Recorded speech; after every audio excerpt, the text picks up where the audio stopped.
আসসালামু আলাইকুম। আজকে আমাদের গৌরবের দিন, যে বিপ্লবের মাধ্যমে বাংলাদেশ আজকে নতুন বিজয় দিবস সৃষ্টি করল, সেটাকে সামনে রেখে এবং আরো মজবুত করে আমাদেরকে সামনে এগিয়ে যেতে হবে। যারা এটা সম্ভব করেছে, যে তরুণ সমাজ,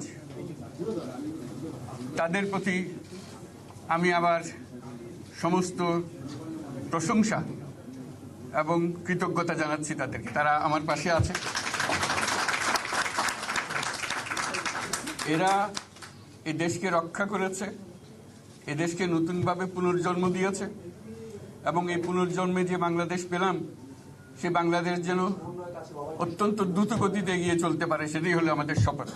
সেটা আমরা রক্ষা করতে চাই, এগিয়ে যেতে চাই। আজকে আবু সাঈদের কথা মনে পড়ছে আমাদের, যে আবু সাঈদের ছবি বাংলাদেশের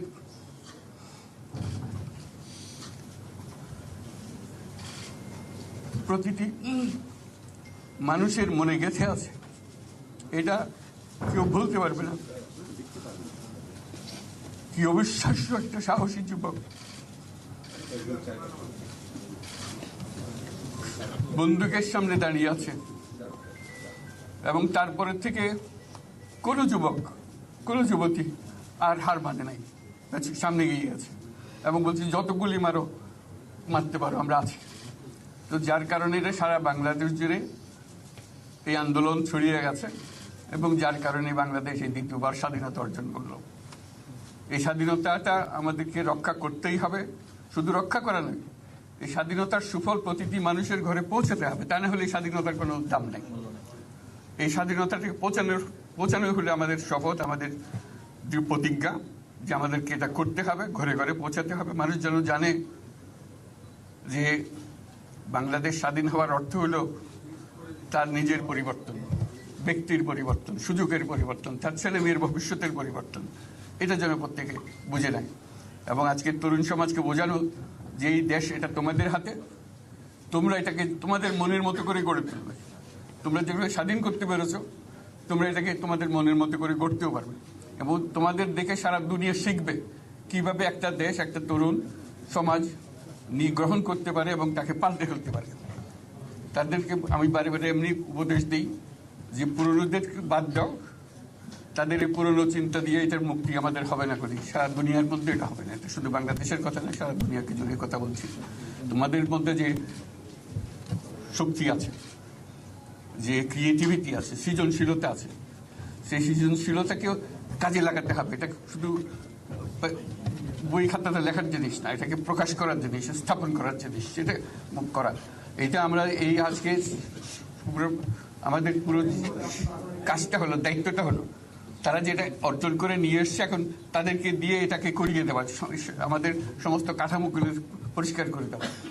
সরকার বলে একটা জিনিস আছে, কিন্তু মানুষের কোনো আস্থা নেই। মানুষ মনে করে সরকার একটা দমন পীড়নের একটা যন্ত্র, যেখানে পায়, যেখানে সুযোগ পায় তারা একটা কষ্ট দেওয়া, তার থেকে নিংড়ে দেওয়া, যে সকল স্তরে। এটা হলো তার থেকে কেমনভাবে সামাল দিতে হবে তাকে, একটা ভয়ের একটা জিনিস, তাকে সামাল দিয়ে চলা। এটা হলো সরকার। এটা সরকার হতে পারে না। সরকারকে দেখে মানুষের বুক ফুলে উঠবে যে আমাকে সাহায্য করবে, আমাকে রক্ষা করবে, আমার সরকার আমার জন্য দাঁড়াবে। সরকার তার জন্য দাঁড়ায় না করে সময়। এই সরকার হবে, সেই সরকার মানুষকে রক্ষা করবে, মানুষের আস্থাভাজন হবে। কেউ জোর করে তাকে বলার ভালো হচ্ছে এটা না। সে নিজে নিজে বিশ্বাস করবে, সরকারি লোক দেখলে বলবে আমার লোক, আমাকে রক্ষা করার লোক। সেই আস্থাটা আমাদেরকে ফিরিয়ে আনতে হবে মানুষের মনে। তাহলে মানুষও যোগ দেবে এটাতে। মানুষ এখন পিছিয়ে থাকে যে কিসের মধ্যে আমাদেরকে ঢুকিয়ে দিচ্ছে। আমরা যেন জানতে পারি যে এইটা আমরা সবাই মিলে আমরা অগ্রসর হতে পারি। একটা বড়, সারা বাংলাদেশ একটা বড় পরিবার। এই পরিবার আমরা একসঙ্গে চলতে চাই এবং আমাদের মধ্যে দ্বিধা দ্বন্দ্ব যা কিছু সরিয়ে ফেলতে চাই। যারা বিপথে গেছে তাদেরকে পথে আনতে চাই, যাতে করে একসঙ্গে আমরা কাজ করতে পারি। এর মধ্যে আমরা শুনলাম, আসার পথে শুনে আসছি যে এখানে আইন শৃঙ্খলার ব্যাঘাত হচ্ছে, মানুষকে আক্রমণ করছে, ঘরবাড়ি জ্বালিয়ে দিচ্ছে, সম্পদ জ্বালিয়ে নষ্ট করছে, চুরি করছে, দিয়ে যাচ্ছে, অফিস আদালতে আক্রমণ করছে, সংখ্যালঘুদের উপর আক্রমণ করছে, হিন্দু, বৌদ্ধ, খ্রিস্টান, আহমদিয়া সবার উপর আক্রমণ করছে। এগুলো হলো ষড়যন্ত্রের অংশ। এগুলো আমাদের বিষয় না। আমাদের কাজ হলো এটাকে রক্ষা করা, সবাইকে রক্ষা করা, এটাকে প্রতিটি মানুষ আমাদের ভাই, আমাদের বোন, তাদেরকে রক্ষা করা এবং আমাদের একটা শৃঙ্খলা ফিরিয়ে আসা। বিশৃঙ্খলা, সহিংসতা এগুলো হলো অগ্রগতির বড় শত্রু। আমাদের যে যাত্রা শুরু হলো সেই যাত্রার শত্রু, কাজে এই শত্রুকে যাতে রোধ করা যায়, তাদেরকে বুঝিয়ে শুনিয়ে হোক, তাদেরকে আইন শৃঙ্খলার হাতে দিয়ে হোক, এটা বোঝাতে হবে। তাকে মেরে পেটে এটা ঠিক না, আইন শৃঙ্খলা নিজের হাতে ঠিক না। তাকে আমাদের আইন শৃঙ্খলা বাহিনী এমন হতে হবে, তাদের হাতে সুপর্দ করলে আমরা নিশ্চিন্ত থাকবে তার একটা বিহিত হবে। এমনগুলো আমরা হাতে দিয়ে দিলাম, 2 টাকা নিয়ে আবার ছেড়ে দিল, এটা যেন আবার না। তা আমাদের সেই আস্থাটা আমাদেরকে আনতে হবে। কাজে আইন শৃঙ্খলা এখন আমাদের প্রথম কাজ। এই আইন শৃঙ্খলা ঠিক না হওয়া পর্যন্ত এটা আমরা অগ্রসর করার জন্য পদক্ষেপ নিতে পারবো না। আপনারা আমার উপরে আস্থা রেখে আমাকে জানিয়েছে, ছাত্ররা আমাকে আহ্বান দিয়েছে, সেটাতে আমি সাড়া দিয়েছি। দেশবাসীর কাছে আমার আবেদন, আপনারা যদি আমার উপরে বিশ্বাস রাখেন, আমার উপরে ভরসা রাখেন, তাহলে নিশ্চিত করেন যে দেশে কোনো জায়গায় কারো উপরে হামলা হবে না। এটা আমাদের প্রথম দায়িত্ব। এটা যদি আমি করতে না পারি, এটা আমার কথা যদি না শোনেন আপনারা, তাহলে আমার প্রয়োজন এখানে নাই। আমাকে বিদায় দেন, আমি আমার কাজে থাকি, সেখানে আমি ব্যস্ত থাকি। যদি আমাকে প্রয়োজন মনে করেন, তাহলে আমাকে প্রয়োজন মনে করলে আপনাদেরকে দেখাতে হবে যে আমার কথা আপনারা শোনেন। আমার কথা না শুনলে আমার কোনো প্রয়োজন নাই। আমার প্রথম কথা হলো, আপনারা বিশৃঙ্খলা থেকে দেশকে রক্ষা করেন, আপনারা সহিংসতা থেকে দেশকে রক্ষা করেন, যাতে আমরা যা আমাদের ছাত্ররা আমাদেরকে পথ দেখায়, সেই পথে আমরা এগিয়ে যেতে পারি। এটা একটা খুব সুন্দর দেশ হতে পারে, সারা বাংলাদেশ একটা খুব সুন্দর দেশের সম্ভাবনাময় দেশ।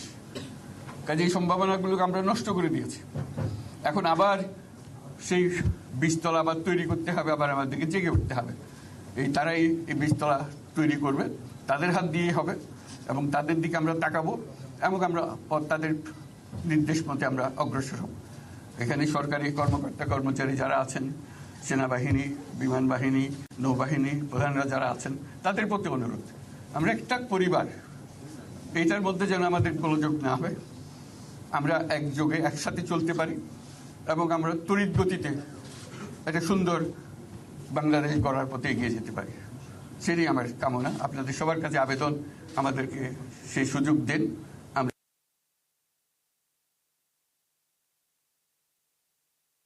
আমাদের দিকে এখানে যখন ছাত্ররা রাস্তায় নেমেছে, যে তারা অবাক হয়ে গেছে। আমাদের তো অবিশ্বাস্য কেন, তাদেরও এটা স্পষ্ট করেছে, তাদের তরুণরাও জেগে উঠছে, আমাদের তরুণরাও জেগে উঠছে। আমাদের ছেলে মেয়েদের এই অভিজ্ঞতা থেকে, তাদের এই সংবাদ থেকে তারাও চোখ জেগে উঠেছে আমরা কি করতে পারি। কাজে আমাদের কাজ হবে এগুলো সম্পূর্ণ করা। আমরা আজকের থেকে শুরু করলাম, সেটা আশা করি আমরা দ্রুত গতিতে এগিয়ে যেতে পারবো। সবাইকে ধন্যবাদ। আজকে কোশ্চেন আমি দিলাম না, আর দিন না। Thank you. আজকাল হবে কথা তো হবে। Thank you so much.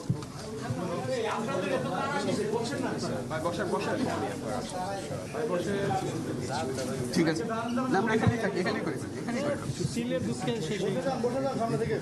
Sir একটু